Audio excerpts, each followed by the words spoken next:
bem-vindos a mais um episódio do programa Observatório Yesine.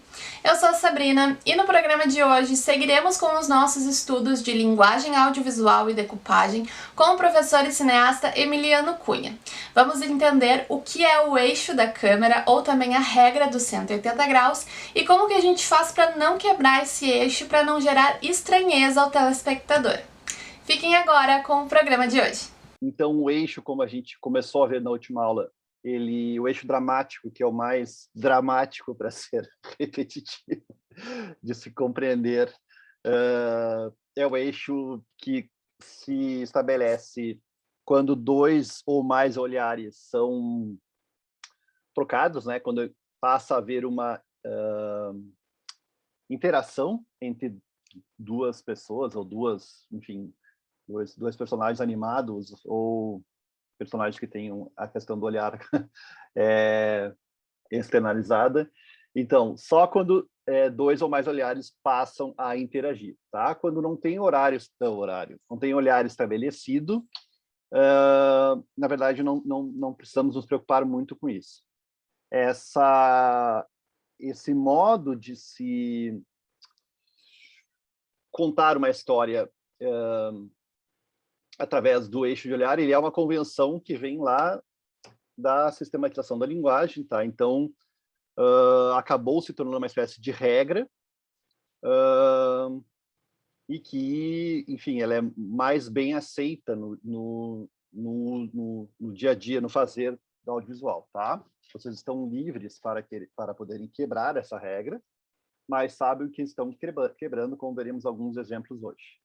Vamos ver aqui o eixo de deslocamento, que é mais tranquilo. Isso é um eixo de deslocamento respeitado, tá? Vamos ver aqui. Deixa eu só fechar um pouquinho aqui. Lá vamos nós.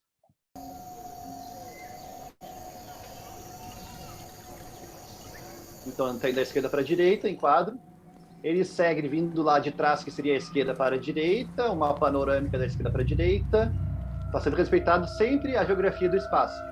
Quem vem lá atrás, a perseguidora, que também está vindo da mesma direção dele, da esquerda para a direita. Parará, parará, parará. Esquerda para a direita. Um traveling, que pode ser dentro de um carro, aparentemente. E ela atrás dele, da esquerda para a direita também. Se eles estivessem, porventura, em sentidos opostos, ou eles iam se fechar ou iam se encontrar. Esquerda para a direita. Se fechar, bem coisa de gaúcho, tá? Então, se bater. Esquerda para a direita. Traveling out. Traveling out, traveling out. Tá? Então, o personagem se aproxima da câmera. O personagem se afasta da câmera.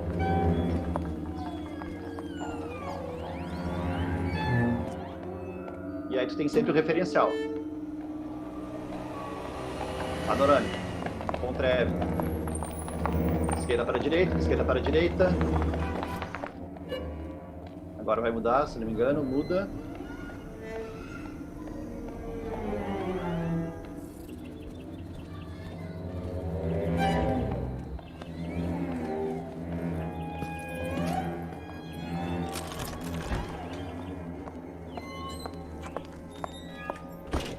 Tá, então ele entrou da direita para a esquerda e ela está seguindo ele, então ela entra da direita para a esquerda. Basicamente é isso, tá? Não começar uma cena, um plano da cena, quando há troca de cena, né? Vindo da direita para a esquerda e a seguinte da esquerda para a direita. Então vai criar uma grande confusão, tu não sabe para quem tenta qual lado. Mesmo que os espaços reais em que a gente for gravar não interessem muito para o filme, o que interessa é o espaço geográfico fílmico. Então, o espaço geográfico fílmico, ele é estabelecido a partir do eixo de ação. Interessa onde vocês gravarem. Pode ser que essa parede aqui seja, de novo, na Zona Sul, e a casa, a saída dele lá foi no centro. Não interessa. Pode ser perto ou longe. O que interessa é como vocês vão manipular esse espaço dentro do filme. E isso se faz com, basicamente, deslocamento no quadro. Da esquerda para a direita, da esquerda para a direita. Está se afastando da câmera, do quadro, né? Ele pode, no próximo, vir se aproximando. Então, é sempre uma continuidade, como é o lindo e belo raccord. De qualquer maneira, o eixo, principalmente o dramático, e o deslocamento também, que a gente acabou vendo na última aula, ele é uma... Vocês têm que sempre pensar que a gente está resetuando o espectador conforme a gente coloca uma nova posição de câmera dentro de um espaço, tá? Basicamente é isso, resituar o espectador. Não havíamos chegado nisso, ou não lembro se chegou nisso, mas enfim. Quando há uma troca de olhares aqui, então, uma troca de olhares, a gente, lembrando sempre que a câmera é o olhar do espectador, né? Deixa eu só pegar aqui uma linha, me ajuda. Então, no momento que a gente colocou a câmera aqui, a câmera é simbolizada por esse Vzinho de ângulo, nós temos duas pessoas dialogando, ou enfim, interagindo, e aí, quando elas interagem de frente, de lado, uma de costas, uma de frente, tá? As situações em que elas, e os modos como elas vão interagir são diversas, mas o olhar é que interessa. Então, essa interação existe perante a câmera, tá? Quando essa interação existe, há essa troca, há esse estabelecimento de uma linha de 180 graus em relação à câmera, tá? E aí, vamos partir do pressuposto que esse plano aqui é um plano aberto, conjunto, um establishing shot, né, um plano de estabelecimento, em que vai mostrar onde estão os agentes em cena e quem vai interagir, enfim. Meio primeiro plano, pode ser um primeiro plano conjunto, não importa. O que importa é que estabeleça quem vai participar e haja essa troca de olhares. E aí, se a gente for pensar numa decupagem clássica, né, temos aqui um establishing shot, daí vamos para um 3/4 à direita aqui, um close ou um primeiro plano desse senhorzinho aqui azul, e o contraplano dele é também um primeiro plano ou close, 3/4 à esquerda do senhorzinho ali de olhos azuis. Depois poderíamos ir para um over the shoulder, mais aberto ou mais fechado, como vocês quiserem, em over the shoulder aqui. Independente da onde e como, do tamanho, do ângulo, e como eu vou enquadrar esses agentes, o importante é que a gente se mantenha dentro dessa linha imaginária de 180 graus, tá? Pode ser aqui, aqui, aqui, mais perto, mais longe. O que eu não posso não é que não posso, eu não devo cruzar sem seguir algumas dicas ou código de etiqueta da linguagem audiovisual, por assim dizer, tá? Então, eu posso, por exemplo, evidenciar um novo fundo, né, o fundo de sóizinhos aqui, por exemplo, tá? A câmera está aqui, e a gente passa a ver, então, esses mesmos agentes, esses mesmos personagens, contra um fundo de sóis, não tem problema nenhum, tá? É mais trabalho para direção de arte, mais trabalho para direção de foto, mas faz parte da vida do set, tá? Enquanto a gente estava evidenciando antes aqui esse fundo de raios, agora a gente quer evidenciar esse fundo de sóis. Não tem problema nenhum, tá, pessoal? E vou mostrar modos como a gente pode trocar de eixo, que é super elegante e, inclusive, é uma estratégia narrativa. Pode ser uma estratégia narrativa, tá? O que eu não devo fazer é cruzar essa linha de 180 graus, tá?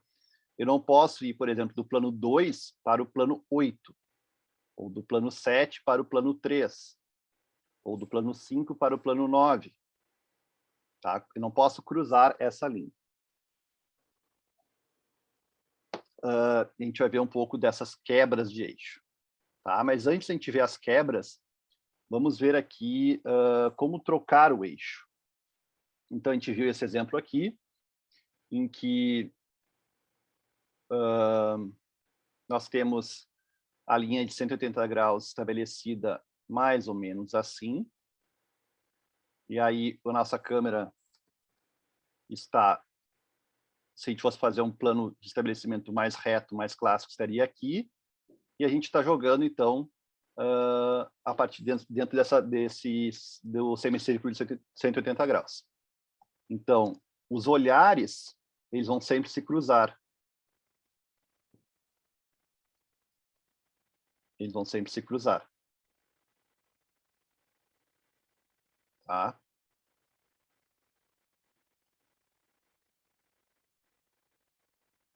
Opa.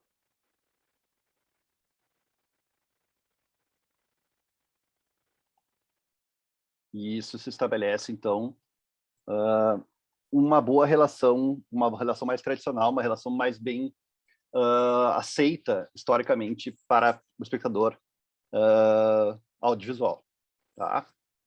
Então, aí está a planta baixa daquela cena ali.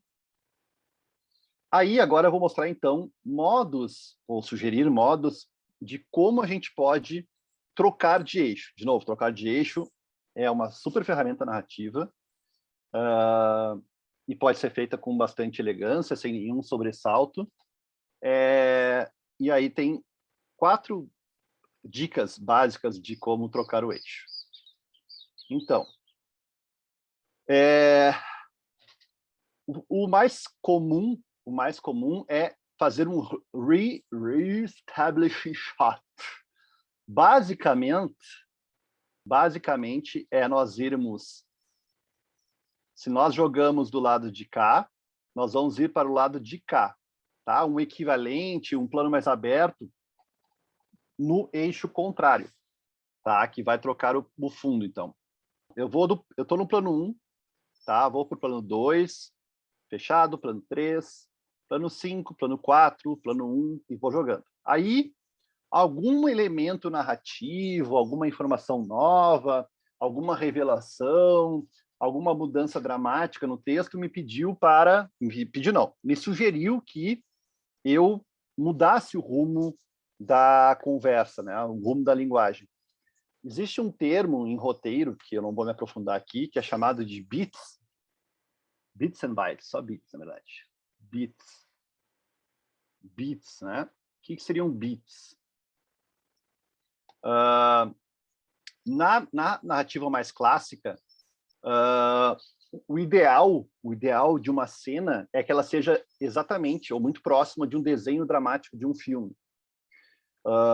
E daí um desenho dramático de um filme mais tradicional, mais clássico, ele tem 3 atos, né? Nós temos a apresentação dos personagens, seu status quo, aí algo leva a alguma coisa importante na vida desse personagem, acontece, ele tem que tomar uma decisão e geralmente ele é empurrado ou opta por seguir adiante.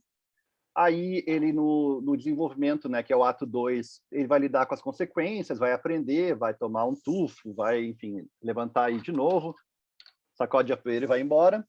E aí, no terceiro ato, ele vai ter o grande embate com ele mesmo, com um grande vilão, com a Terra, com parar uma bomba atômica, etc, etc. E o último ato, então, é a resolução. Ele aprendeu com isso, ele, enfim, ele vai voltar a fazer no futuro, ele vai ensinar alguém, ou não, ele perdeu e nunca mais fará aquilo de novo. Tá? Basicamente, isso é uma narrativa clássica de 3 atos de roteiro. E aí, a premissa de um bom roteiro narrativo clássico é que as cenas, que todas vão ter suas funções, né, sejam também moldadas a partir desses 3 ou quase 3 atos, tá? E aí, a cada... pode ser uma ação, pode ser uma informação, pode ser uma revelação da própria câmera, pode ser uma fala, vamos supor assim, tem um diálogo de 2 personagens que, enfim, estão descobrindo um passado, sei lá, vamos pensar, ex-combatentes alemães em Porto Alegre, tá? Sei lá, Segunda Guerra Mundial.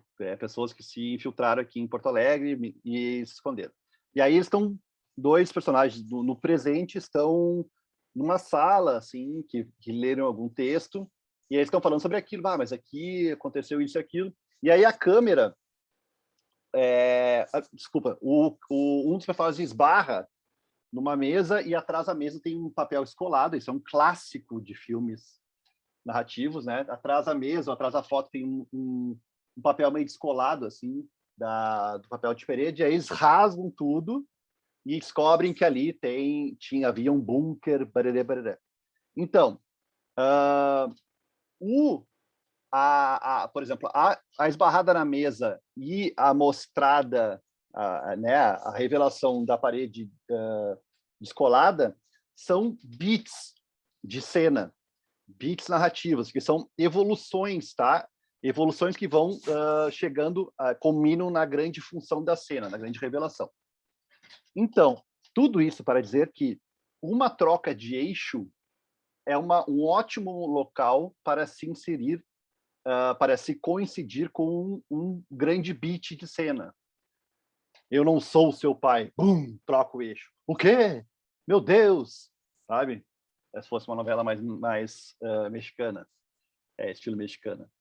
Tá? Então, em geral, as trocas de eixo estão atreladas a beats. Voltando para a Terra aqui e para a nossa decupagem. Então, eu estou aqui, tá rolando aqui o diálogo dos dois pesquisadores e tal, plano fechado, plano over the shoulder, mais aberto. E, meu Deus, como faremos, então, para descobrir isso? E aí o cara esbarra, e aí eu troco o eixo, mudo o fundo da minha cena, fundo espacial, e, meu Deus, aqui havia uma coisa muito, muito secreta. E eu vou para lá. No momento que eu vou para lá, que eu reestabeleço espacialmente a interação naquela geografia para o meu espectador, eu posso seguir jogando no outro campo, sem problema nenhum, tá? Aliás, no momento que eu reestabeleço, os espectadores entendem que há um lugar fora de quadro, que eles não estavam vendo, que faz parte daquilo também. É como se fosse um grande quebra-cabeça que, né, na geografia do espaço ali, que o espectador vai montando. Ah, tá, aqui tá aquela parede, aquela luz está vendo aquela janela, a porta está lá atrás, entendi. Beleza. Então, o jeito mais fácil é reestabelecer, plano aberto. Só que a regra da elegância do restabelecimento pede que vocês vão com calma nesse restabelecimento de cena, tá? Que vocês apresentem aos poucos para que essa nova informação sedimente de uma maneira mais ou menos tranquila. Então, se eu restabeleci num aberto, como vocês quiserem, vão para um mais fechado, como vocês quiserem, de um lado da cena, né? Por exemplo, nosso amigo aqui, eu vou fazer um close dele, e aí façam o equivalente, tá? Porque a decupagem clássica, ela sempre pede essas equivalências. Mesmo ângulo, mesmo tamanho de quadro, tá? Mais ou menos a mesma distância, mesma ótica.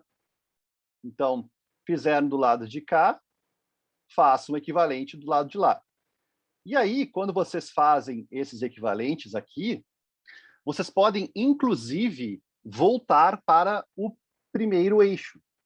Vocês podem voltar para cá, não tem problema nenhum. E aí vocês podem ficar jogando de eixo para eixo, contanto que façam de uma troca para outra os equivalentes. Então, agora o espectador entendeu que tem dois lados da moeda, tá? Eu posso jogar. Antes de voltar para o plano 1, eu vou, por exemplo, fazer plano 6, plano 8, plano 7, plano 1, plano 2, plano 3, plano 10. Opa, isso aqui está diferente. Plano 10, o que é isso? Plano 9. Ah, tá, eu estou do lado de lá de novo. Plano 6, entendi. Voltei para o outro lado da cena. Tá? Então, vocês podem ficar migrando de um eixo para outro, contanto que, no caminho, façam as equivalências. 7, 8, 1, 3, 2, 4, 5, 8, 7, 6, 9, 10. 1, 3, 2. Dos abertos para os fechados. E aí vocês vão paulatinamente acostumando o espectador. É o jeito mais tradicional de se fazer uma troca de eixo. Bom, tem um outro que ele é parecido com esse, tá? Mas vocês vão dar uma espécie de golpe de mágica. O que seria isso? Vamos voltar para lá. Que é o corte para um elemento dispersivo. Vamos supor aqui, vamos pegar esse exemplo aqui, tá? Não está muito aberto, mas tudo bem. Vamos imaginar que aqui atrás está um dia muito quente aqui, e aqui atrás está ligado um ventilador de teto, tá? Está ligado um ventilador de teto neles aqui, e aí está rolando aqui um plano contra plano, plano contra plano, plano contra plano nesse eixo daqui, né? Ó, estou num eixo de 180 graus. Tá um embate tenebroso aqui, ninguém sabe quem é que vai ganhar. E aí, vou aproximando, big close para um detalhe, está suando a testa dos dois, o embate está aumentando, plano contra plano, mas sempre mantendo o eixo. Aí, eu corto para um elemento dispersivo. O que é o elemento dispersivo? Ele pode estar enquadrado em algum momento naquele espaço, ou ele pode ser só um ruído. Por exemplo, pode ao lado da sala ali passa um trem o tempo inteiro. Trem, trem, trem, trem, trem. E é de noite, daí a luz do trem faz flicar ali, faz vibrar a luz da rua. E aí, pela janela, fica uma luz meio vibrante. Eu posso cortar para a luz vibrante, por exemplo, ou eu posso cortar para um plano de detalhe do ventilador, ou posso cortar para qualquer coisa, na verdade. Pode ser um papel em cima da mesa. É um elemento dispersivo. Ele vai dizer assim, ó, olhe para cá, olhe para cá, olhe para cá, olhe para cá para o ventilador, olhe para a janela e pum! Quando eu volto no outro eixo. Eu volto para o lado de cá.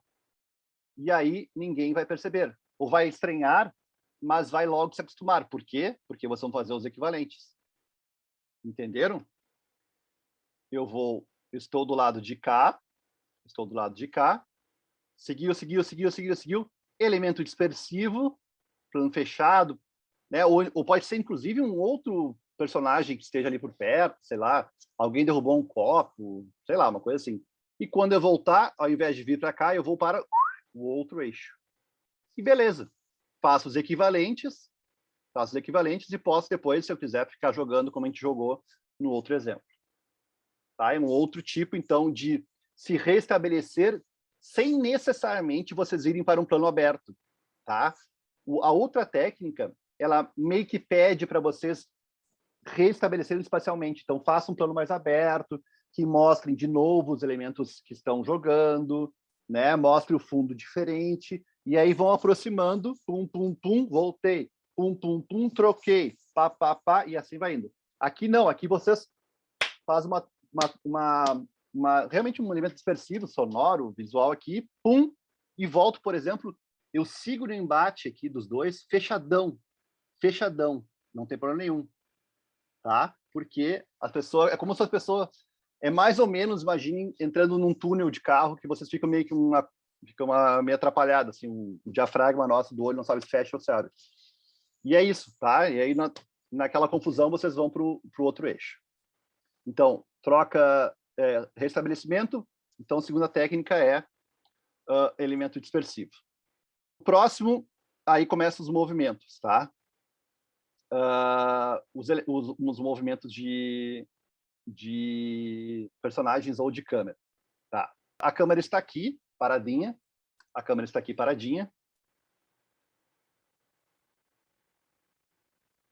Aqui minha câmera. Tá? E aí, esse amigo aqui se levanta, brigou com o cara, não aguenta mais discutir. Deixa eu trocar aqui a minha fonte. Aí, pronto. Esse sujeito aqui cansou de discutir, se levanta, a câmera não corta e ele cruza a câmera. Ele borra a frente da câmera. Ele passa pela câmera. No momento em que ele cruzou a câmera, automaticamente a câmera vai ter que dar conta de outro eixo, porque ele fisicamente restabeleceu o eixo. Então, ao invés de a câmera passar para cá, ele passou pela câmera. Olha, vai cá, amigão. Ele passou pela câmera, e aí a câmera tem um outro universo para dar conta, que é do lado de lá. Tá? Então, isso é o personagem cruza a câmera, que é bem normal, tá? Bem normal, porque dentro tem um jogo de cena, o personagem não sabe se fica ou se vai, a câmera também fica meio indecisa, e aí vocês vão sempre restabelecendo. Nesse também, em qualquer, na verdade, restabelecimento, troca de eixo, o ideal é que vocês sempre façam os equivalentes, tá? Então, mostrei aqui fechado, mais aberto, plano aberto, novo plano aberto, tá? O último Não, o penúltimo, desculpa, é o contrário. Aqui está minha câmera, eu vou botar minha câmera de verde agora, para me dar ainda mais. Então, num plano sequência, a câmera está móvel, e eu estou aqui, ó, estou aqui, pá, plano fechadão e tal. E aí eu vou circundando esse meu amigo aqui, ó. Eu venho aqui, eu estou no eixo de cá, e eu faço assim, ó, sem cortar, e vou para lá. E aí eu troquei de eixo com a câmera sem corte. Então, eu passei pelos olhos do personagem, ou pelas costas, por onde for, e sem o corte, fica claro que eu estou indo para um outro lado com a câmera. Então, existe um outro eixo. Tá? Então, esse aqui depende muito se vocês vão trabalhar com movimento de câmera. Mas é basicamente, então, a câmera troca o eixo. A câmera troca o eixo, sem cortar. Tá? E aí, o último, que é mais sutil e não tão fácil de fazer, que é o pivô. Que tem, exatamente nessa cena tem um pivôzinho. Que basicamente é o seguinte. Deixa eu dar mais uma vez aqui. Vou botar um rosa aqui. Eles estão aqui nesse embate, plano contra plano, os olhos cruzando num eixo e tal. E aí vai acontecer exatamente isso. Esse cara aqui, ele vai interagir com uma outra pessoa aqui, para cá, tá? Quando ele interage para uma outra pessoa para cá, ele faz um pivô para a câmera. Olha meu olho aqui, ó. Ele faz assim, ó. Um pivô para a câmera, e aí a câmera tem que reestabelecer, porque possivelmente haverá um embate aqui entre outros dois personagens, tá? E assim você vai fazer o tempo inteiro. Tu pegou um personagem aqui, ele tá no eixo aqui, e ele faz assim, ó, ele toca para lá. Ah, tu disse isso então, meu amigo, tu vai ver só. E aí a câmera tem que reestabelecer, ou a câmera tem que reestabelecer. Tá? Esse é um pivô de olhar. Personagem parado, câmera parada, mas o olho se mexe e estabelece uma nova linha dramática. E aí tu reestabelece. Tá? Agora vamos ver os exemplos antes que vocês enlouqueçam aí em casa. Então, tá todo mundo vendo aí direitinho? Tem esse primeiro plano, 3/4 à direita, um pouco deslocado, tá? Lembra que essa série, o Mr. Robot, trabalha com enquadramentos mais ousadinhos, assim, tá? Então, esse, não, por exemplo, não tem aqui o leading nose, lembra? O leading. Numa decupagem mais tradicional, ela estaria mais à direita de quadro, apontando a direção da ação. Então, vamos lá. Então,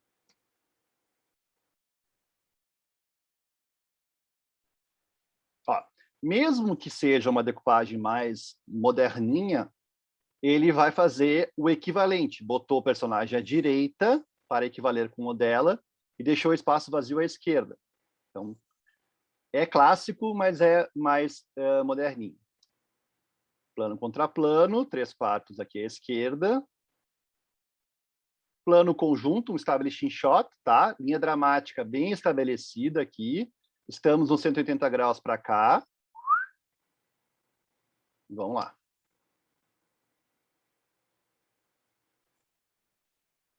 Um 3/4 aqui de novo, igual ao anterior.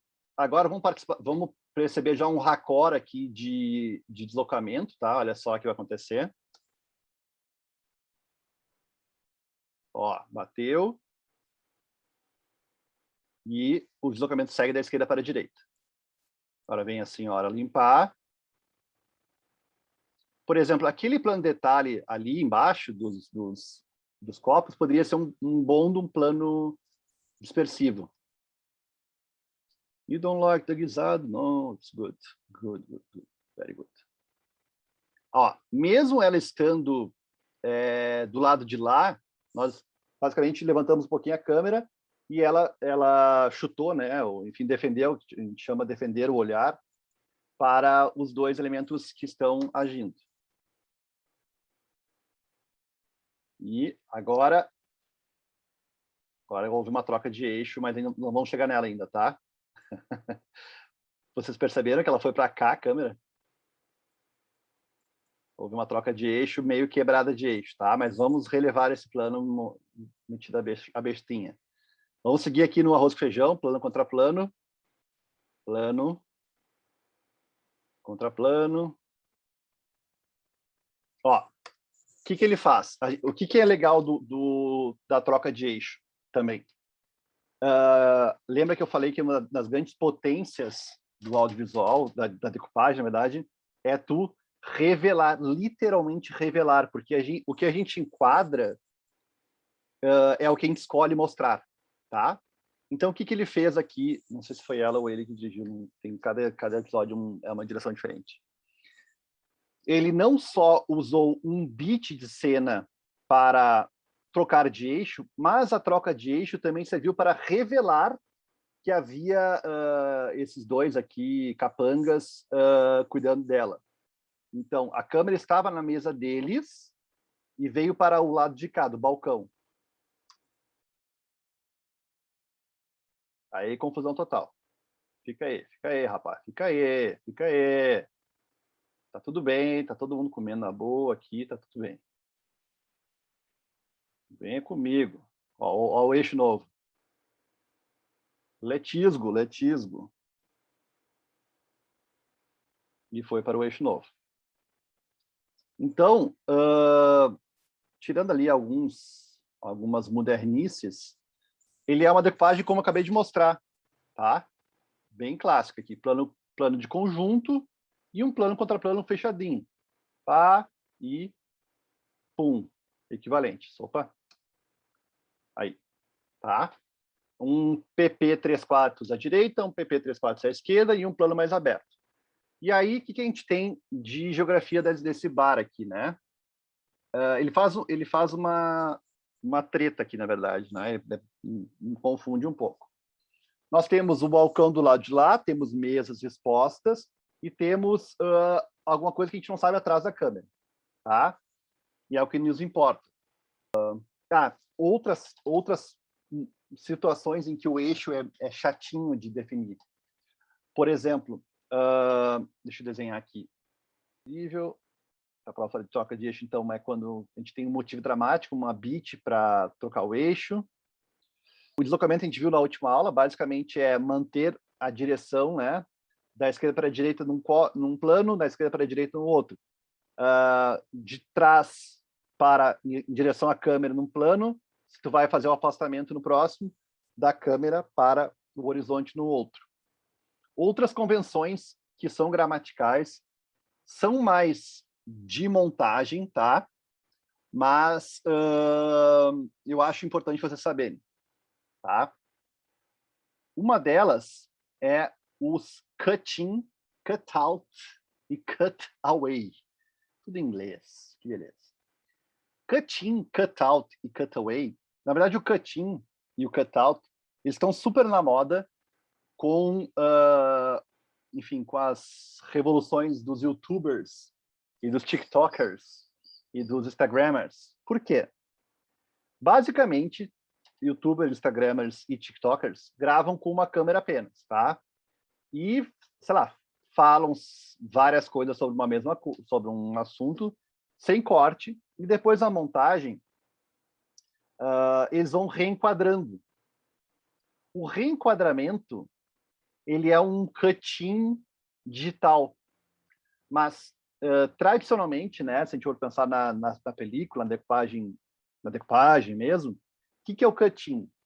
É um corte de aproximação em que eu vou manter mesmo eixo, mesmo nível, mesmo ângulo, mesmo nível, mesma coisa, e basicamente é mesmo elemento óptico.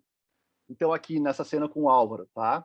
Eu estou enquadrando ele num plano americano, basicamente, tá? Frontal. O que eu fiz? Na verdade, eu não fiz isso, tá? Isso eu fiz um corte aqui digital. O próximo plano seria o mesmo plano, a mesma ótica, em primeiro plano aqui, frontal, sem mudar nada em termos de ângulo, tá? Eu particularmente não gosto de cut-ins. É um corte bem clássico, bem tradicional, mas ele me gera certo incômodo. Ele mantém raccord, tá? Não é uma elipse, não é um jump cut, como a gente vai ver nas próximas aulas. Ele é ele é um corte normal, só que ele mantém essas proporções, tá? E é super comum, bem comum.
Ó, aí está. Isso é um cutting, tá? Tem raccord, se preserva o nível, se preserva o ângulo, se preserva a ótica, inclusive, e só se aproxima a câmera.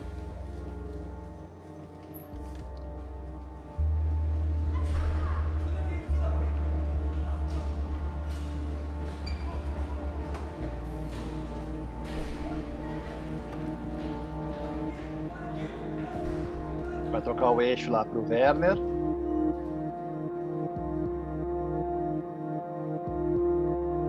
E no movimento da cabeça tem o corte para uma aproximação.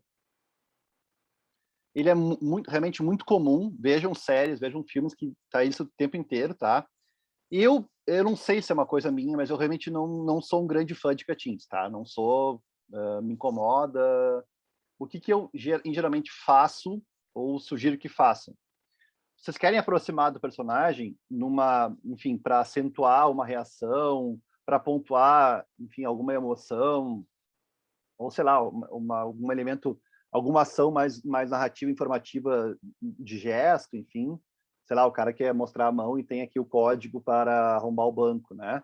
O cara tá aqui, ei, ei, ei, ei. E aí faz assim e tu vai fechar. O que eu faria e o que eu sugiro, mas, de novo, é absolutamente comum e bem clássico fazer o cutting. Eu simplesmente angularia um pouquinho a câmera, em 3/4 ela para a esquerda ou para a direita, ou angularia um pouquinho em plongé ou em contra-plongé, ou eventualmente trocava a ótica, né? Se eu estou aqui com uma, sei lá, uma 50 milímetros, talvez menos, eu iria para uma 70 ou 100, tá? Eu mudaria um pouco as relações imagéticas da coisa, mas fica a gosto do freguês. O cut-out é exatamente a mesma coisa, tá? Eu ir de um fechado para um aberto, mantendo o mesmo eixo, a mesma ótica, o mesmo nível. Basicamente, eu peguei o tripé, estou aqui, eu dou 3 passos para trás, boto o tripé aqui. É ao contrário do cutting, tá? Quando é que é utilizado isso? Exatamente ao contrário do cutting. Quando eu quero... quando há um gestual maior do personagem, ou, por exemplo, aqui o Capitão Lopes se revolta e bate na mesa, eu faço o cut-out para acompanhar o corte, tá? Mas eu sempre angularia um pouquinho, mas é coisa absolutamente minha. E o outro, que é o cut-away, que basicamente ele é um cutting, só que ele vai dar conta de um elemento no quadro que não havia relevância até então. Vamos por aqui, nós temos um plano conjunto em que algo está acontecendo entre os personagens da Priscila e do Werner aqui. Então a gente está ligado nessa ação. E aí eu vou cortar por uma outra coisa, cut para uma outra coisa, tá? Que não necessariamente tem alguma relação com... cortar para outra coisa. Basicamente é isso. Tá, o próximo e última regra, prometo, que de novo é uma regra de etiqueta, muito mais do que uma regra, é a famosa regra dos 30 graus. O que é a regra dos 30 graus? ela pede que cortes dentro de um mesmo eixo respeitem pelo menos 30 graus de distância entre uma posição de câmera e outra. Quando a gente não respeita essas 30 graus, a montagem fica bastante estranha. Ela parece que tu está dando pequenos pulos assim, mesmo usando o raccord. Tá? Então, ela dentro da decupagem que vocês vão fazer dentro desses 180 graus, mantenham pelo menos 30 graus de distância entre uma posição de câmera ou outra. Por exemplo, aqui, ó, vocês podem ir do plano 1 para o plano 7, do 7 para o 6, do 6 para o 1 de novo. O que vocês não podem fazer, se aqui tem menos de 30 graus, é pular do 6 para o 3. Porque a diferença ótica, a diferença do que está enquadrado, a diferença do que está compreendido dentro do plano é muito pequena. E parece que a câmera tremeu. É bem estranho. Já vou mostrar um exemplo aqui que eu encontrei. Então, tentem manter pelo menos 30 graus de distância entre uma posição de câmera e outra. Deixa eu mostrar aqui. Então, basicamente, percebam que ele vai jogar videogame aqui e vai ter alguns movimentos de raccord, só que a posição de câmera é tão próxima que parece que tu deu um salto no tempo, mais do que no espaço, mesmo respeitando o raccord. Ó, vejam que ele pegou o telefone num plano e tirou no outro. Agora ele vai respeitar. Ó, agora ele respeitou.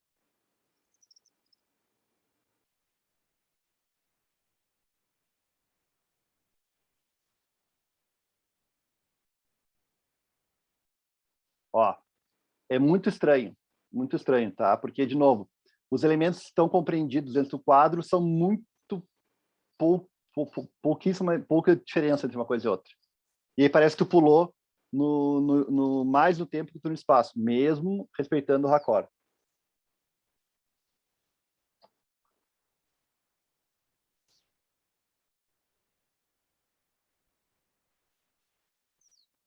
Ó, então indo da que estava aqui para cá, tudo bem. Quando vocês precisarem fazer isso, sei lá, uma locação muito apertada, sei lá, não tem para onde, não tem recuo, eu preciso jogar com esse pouco espaço que eu tenho, troquem a lente, tá? Porque daí a lente vai deformar ou dar novas características para o plano um pouco diferentes do que estavam antes.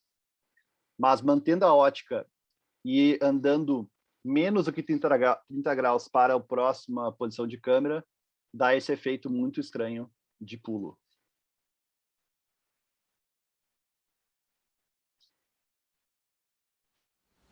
Obrigada por estarem conosco em mais um programa. Nos vemos no próximo episódio.